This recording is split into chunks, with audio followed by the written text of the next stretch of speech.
So when you're building affect identification skills, the first thing that you really have to work with is being able just to name them all. Because how often do we say, I'm really angry, but really we're embarrassed? Or I'm really angry, but really we're feeling disrespected from somebody else, or we might even be feeling lonely. So I think anger, and I used to teach kids this all the time in school, anger is kind of that big umbrella that we stuff a lot of emotions into because it seems easier.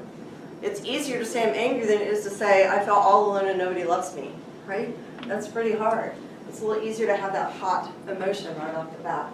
But not only being able to learn all those emotions, and I will tell you this, my big thing when I work with Head Starts is we teach young children happy, sad, scared, mad, right? But we never teach them calm. We tell them to calm down, but we never teach them, because we say, what does happy look like on our face? What does it feel like in our body? Where do you feel that in your body? But we never do that with calm. And so that's my big push, is that's got to be a piece of it, because if they only hear calm down, but they don't know what that feels like on the inside and what that looks like on somebody else, it's really hard for them to understand that. So I think just really explaining those emotions, and sometimes even that attunement with adults as you're working with adults, if you're saying, wow, you just threw your pencil across the table and your knees are all pulled up, I'm wondering, are you feeling frustrated? You're helping build their language right there.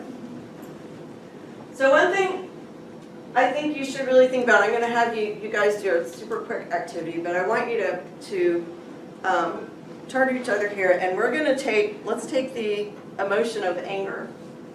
And I want you and your partner to list another word that means angry, but one of you pick a word that means less angry, and one of you pick a word that means more angry. So you've got anger on this continuum, right? And you can be down here where just a little bit of anger, or you can be up here where there's a huge angry feeling. So get with your partner and decide whether you're going to be the big one or the little, and just share one word. It'll be like 30 seconds like that. Yes.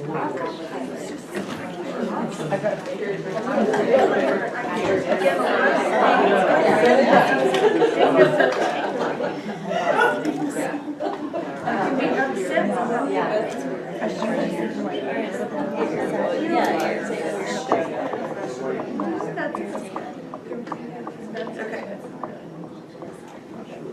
Somebody willing to share out their if you're feeling a little bit of anger, what's a word for that? Hurt. What is it? Hurt.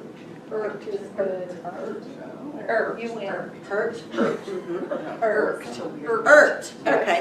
See, that's a weird word for me. Okay. I was like, what? Hurt. Okay. Perfect. Perturbed. Oh, there you go. Anybody else? Little word? Little feeling? Irritated. Irritated. Now let's go to the other end. Big anger. Furious. Furious. Yep. Livid. Yeah.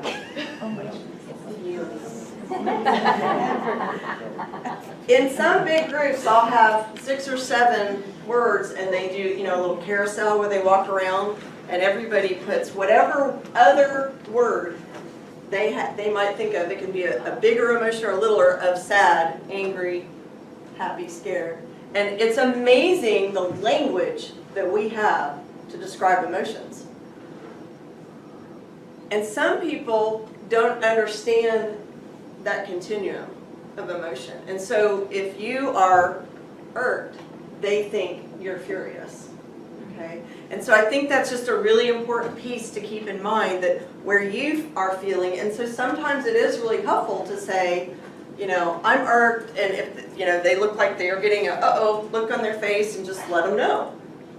In my world, that's a little bit of anger. Something like that, so they really understand the intensity matters, right? Then through attunement, or through modeling this with yourself, you can connect that to internal and external states. I'm feeling a little angry, and I can tell that because my stomach's starting to tie up in knots. Okay? It's a great way to, in front of a whole class, model things. I remember I had I won't even say the grade. I had a grade that had a teacher that, my last couple of years there, the students didn't have great classroom management when they came in. And it was by the time they left, I was, oh gosh, I'm not sure I can just go from one class to another. And what I did is I would teach a class for 40 minutes. Those kids would walk out at about minute 39. We had a little ritual and we'd go out of the room and I would bring in the next class. So there's no break whatsoever. One class is leaving, another one's coming in. And I remember so often the class that came in after that, they would come in and I would say, you know, Miss Stepp just really needs a moment right now. That last class was, you know, we got kind of wild, we got really late, we had to really rush, and I just need to take a moment just to sit and breathe for a minute, okay? And they go, okay. And they just sit with me. And by doing that, I'm telling them, this is my internal state, I'm feeling really kind of wired up, this is the external thing that has happened to me, and so this is what I'm going to do about it. And just talking about that and modeling that is huge. And that's huge with adults too, because a lot of adults don't know how to go. I have a cousin that's, I need to write a book about her. I would make so much money. I've never known anybody in all my years of doing therapy that have the amount of trauma that she has in her life. And me being able to model to her now that I've moved back to Collinsville, just moments when I'm like, oh my gosh, that's so overwhelming what you just told me. I need to just sit for just a moment. Just hang on, let's not talk for just a moment. And it's amazing how that's changing what she's going through. But here's the kicker. Our last one is recognizing what other people might be feeling. And you've maybe heard this before. You cannot do that without first being able to recognize what's within yourself. So if you are working with someone with a lot of trauma history and you know it, and you know that they have a hard time identifying their emotions, asking them to truly identify where somebody else is coming from can be really, really difficult. And I just want you to know that they have to build the skill of identifying their own emotion, what it feels like in their own body, before they can truly understand somebody else.